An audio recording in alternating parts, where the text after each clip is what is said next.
Başı dərin zirvələr, hədəfi yolu müstəqim. Sözünün sahibi hər işdə mətin, dostluqda sadiqdir, qəlbi çox əlim. Enerjisi bitməz, ruhu fırtına, hayatı seyredir, baxmır ardına. Uğura gedən yol açılır ona, gülüşü bənzəyir bahar çağına. Ramel adın gücdür, adın zəfər. Səninlə keçilər çətin döngələr. Yolların işıqlı, bəxtin bəxtəvər. Hər zaman zirvədə, hər zaman öndə. Ramel sən fərqlisən, sən bir nömrə. Ramel sən fərqlisən, sən bir nömrə. Ramel sən fərqlisən, sən bir nömrə. Ramel sən fərqlisən, sən bir nömrə. Zirvəyə can atar, dayanmaq bilməz.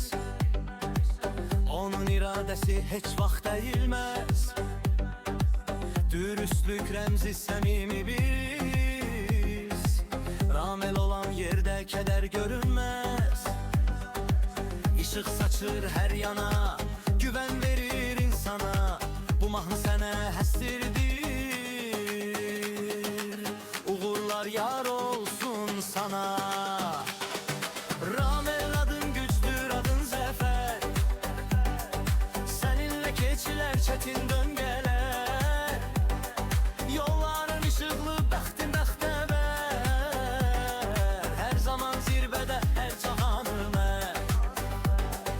Ramel adın gücdür, adın zərrə. Ramel sən fərqlisən, sən bir nömrə. Ramel sən fərqlisən, sən bir nömrə. Ramel sən fərqlisən, sən bir nömrə.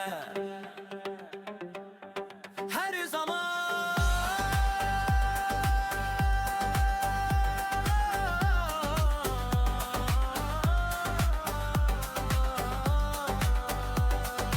hər zamanda Ramel. Ramel adın gücdür, adın zəfər. Səninlə keçilər çətin döngələr. Yolların işıqlı, bəxtin bəxtəvər. Hər zaman zirvədə, hər zaman öndə. Ramel sən fərqlisən, sən bir nömrə.